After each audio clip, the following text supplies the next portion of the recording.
It's Friday, and I'm home from work today, which is very nice. A lot of the trees have lost their leaves. That's probably the last we're gonna see of those ones up there. And being all pretty colorful, and this one's pretty orange, but again, backlit as always, because I'm not a morning person. That tree's always gonna be backlit. But I'm out here because I won't be around tomorrow, as said earlier, and I'm excited for tomorrow, but it will not be in the garden. So, I guess off the top of my head, what I think I want to do today is talk about, I'm probably hella backlit, hold on. That's probably better. Talk about this thing that was mentioned to me a while ago, which is to, well, it wasn't that long ago, a couple videos ago, I actually got a requested video again, which is super sweet, thank you! And it was, why do you like perennial gardening? And I think I can just like ramble about that. That seems like a reasonable thing. And then we can get a walk around the garden, like partway into November here. We are at November 8th, and it's frozen overnight a bunch of times. It's getting cold. I'm in my puffy, and the hood is up. That's how you know it's cold. It'll only be colder when you see me like doing cross-country skiing videos. You know, it's, can't wait. But anyway, yeah, so why do I love perennials, especially food perennials in gardening and other useful perennials, because I've branched out beyond just food. I was explaining to somebody, like, using my fingers like they were circles and then interlacing my fingers to say that it's like a Venn diagram, where this circle is edibles and this circle is natives. And they're all either one or the other, but there's this sliver where it's both. And that's what I have in the garden here. So part of that's down the hill, really hoping that the, the willow cuttings that I put in are still green, that they end up taking over the winter, because the daytimes aren't that bad, but the nights have been like, whew, cold. And I've got a few cuttings still like soaking in my kitchen, but there's ones down here that I'm really hoping they're still taken. So, I mean, down a cliff like this, it's really easy to understand why perennials are great. They're very low maintenance. You get down here and you mulch. You care a little bit. Whew. Yeah, try not to trip on the vining plants right at the top of the stairs. And there you have it. There's green leaves still. How about that? Maybe they'll take. I'm excited. Yeah, so like here's some green leaves from cuttings. These don't have roots. These are just branches cut off of a tree. These ones are starting to get a little scorched. Okay. But these ones are good. That's excellent. I'm very excited about that. So those are perennials. I stick them in the ground once, and I get product off of them for the foreseeable future. We could say forever, but we're just going to say the foreseeable future. And if I fail at that, it's still fine. And the reason it's still fine is because they just, they feed the birds. Or they hold the hillside in regardless of what I do to them. I did do a little bit of research of what pollarding turns into if you never maintain it. So I may end up coppicing just to ensure that if this never gets maintained again at some point, that it doesn't become like a collapsing system down here. So yeah, that's definitely something that is a bonus to perennial gardening.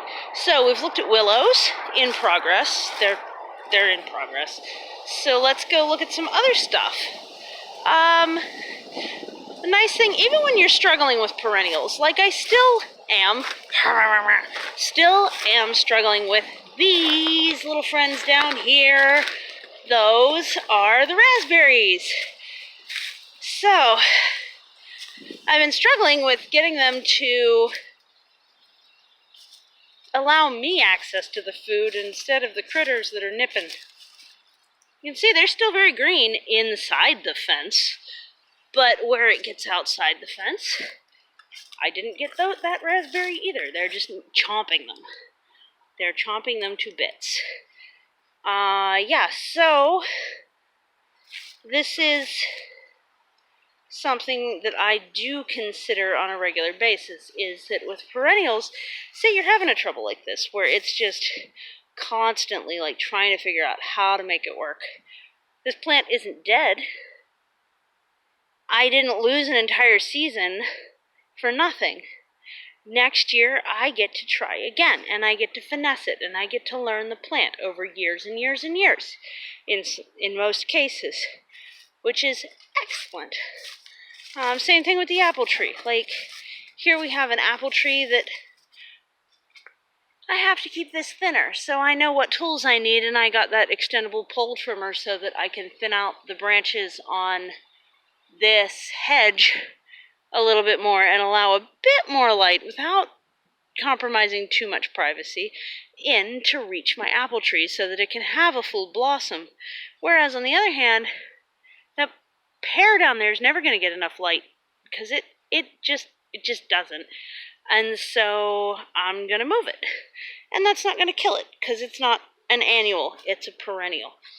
Also, they're so easy in this other way, in that, you know, if I don't come get these apples, something else will.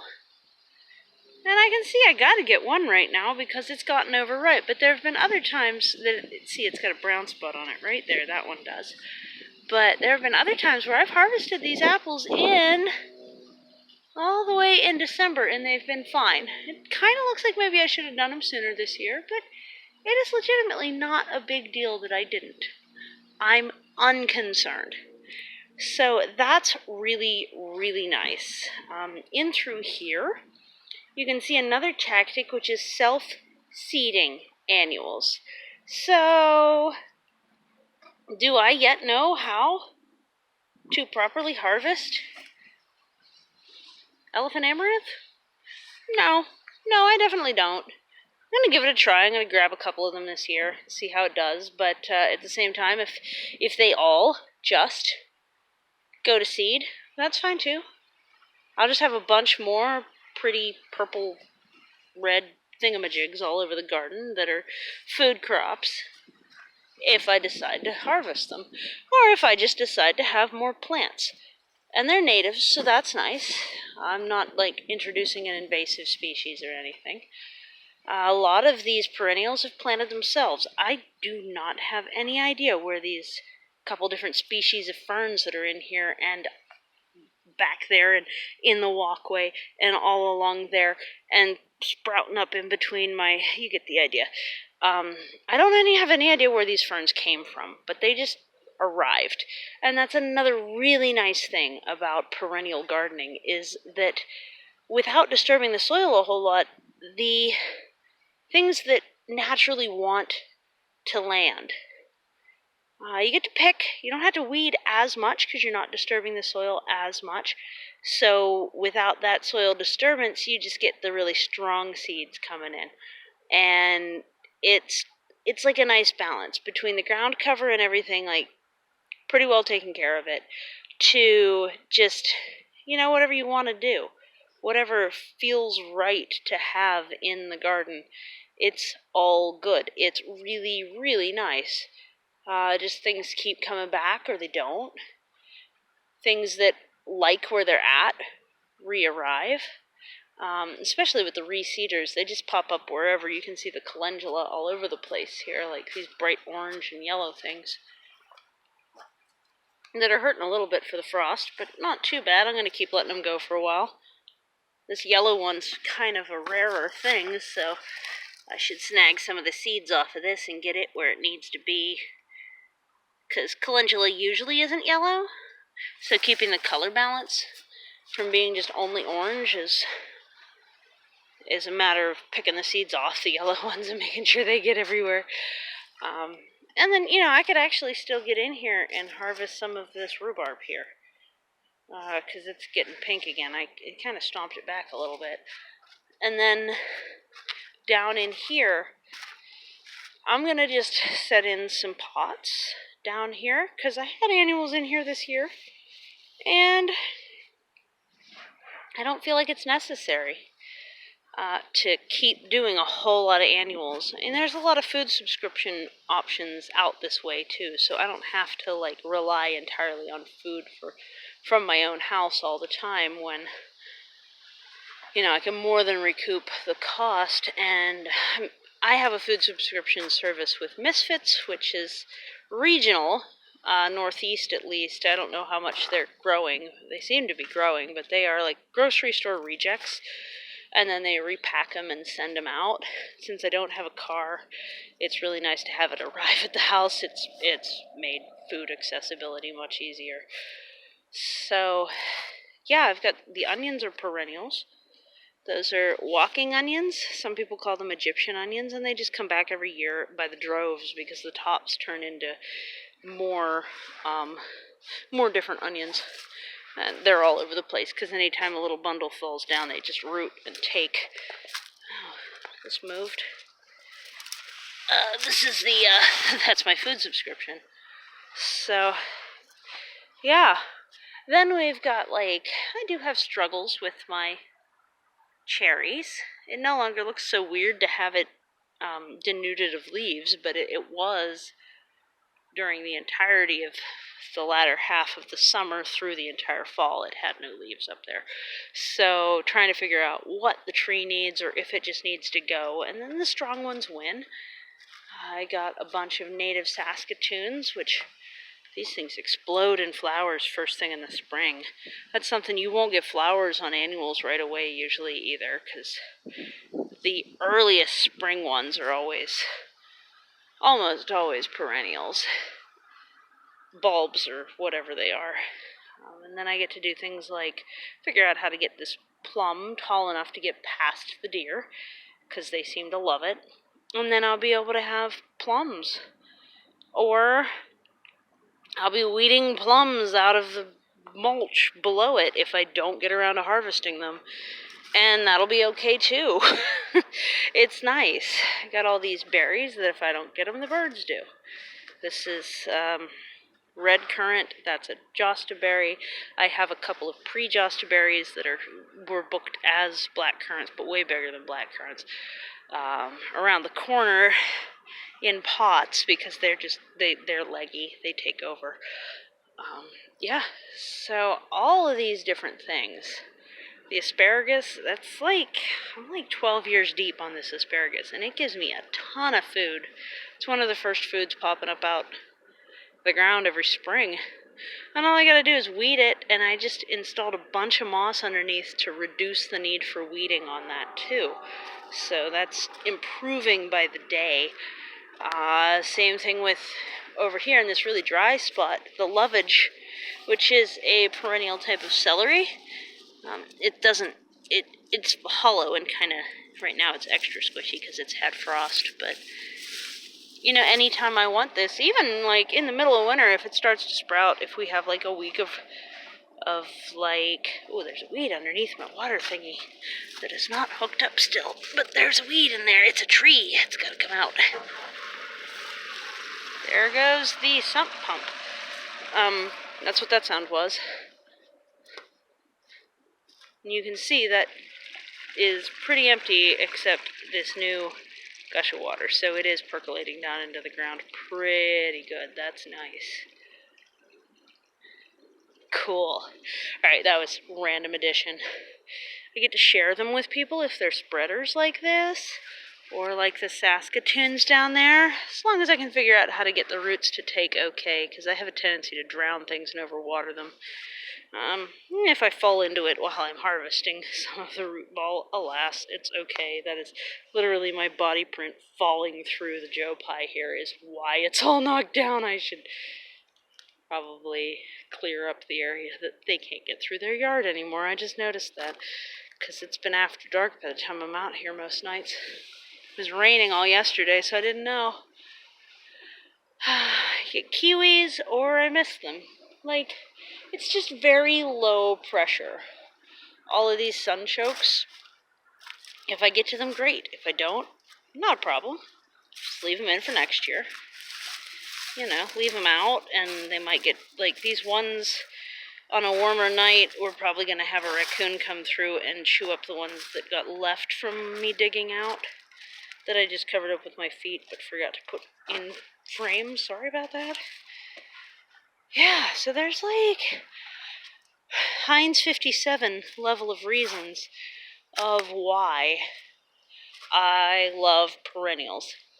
It's plenty of food. If I were really intentional about it, I could definitely eat all of my diet out of this little plot. No problem.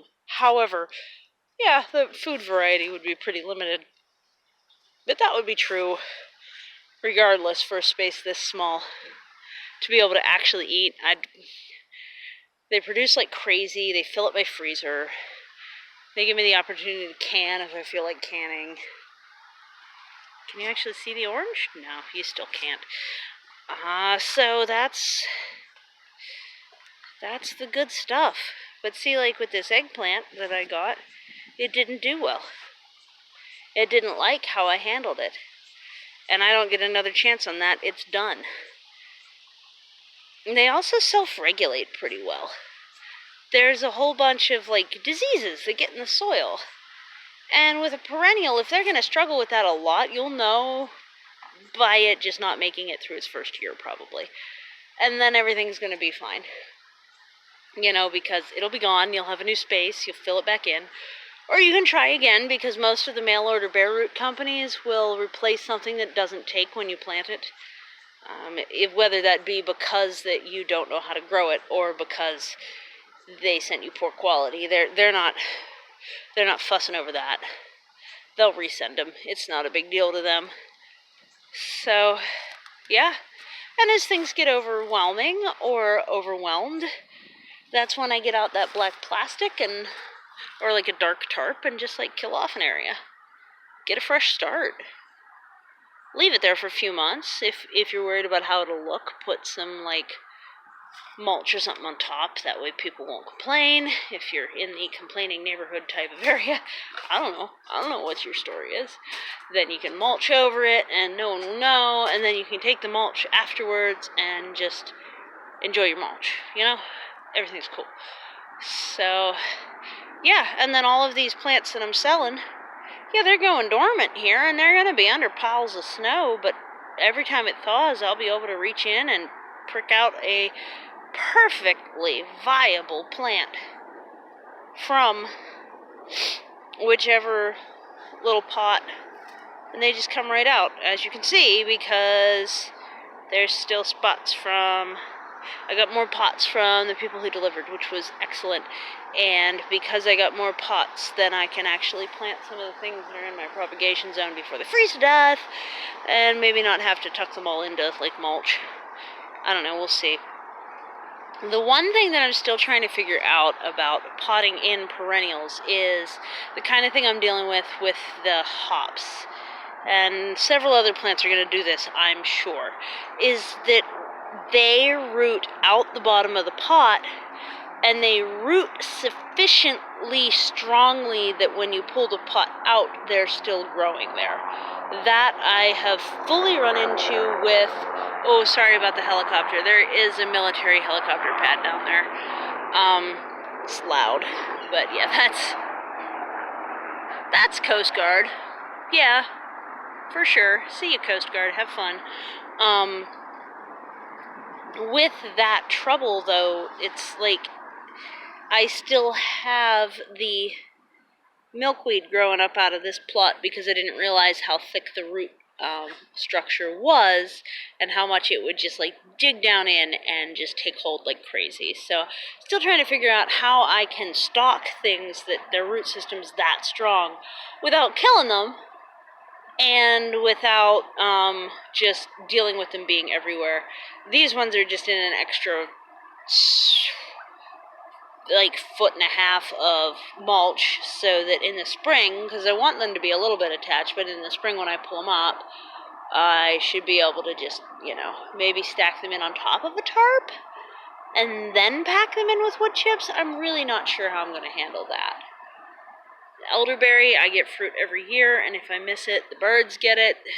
The hops, they'll seed pretty aggressively if I miss that harvest, so I try and definitely get that harvest every year, but I have like a month-and-a-half window where I can grab it, and it's still a perfectly viable thing. So what I'm going to do is about a month late, pick a few apples, and check around for weeds. There's still a few. The wood chip pile is totally under control, and I think I finished up the cookies. I have to leave to go get the car I'm borrowing pretty soon, so that's a different step in my process. So I'm out, and I'll be back. And it's only like 4, and the sun's already there. I guess there. So the sunset has gotten way sooner. Way, way, way sooner. See, there's another self-seeded fern. I gotta start digging those up and potting them. So far I only have one in a pot. I hope that was thorough enough. I hope it wasn't too rambly or too, disorganized or just, manic or whatever, or I'm just, ranting. But, yeah, I love perennials gardening. Absolutely adore it. And, just start with 1 or 2. And then, just like me, 16 years later, you might end up like this.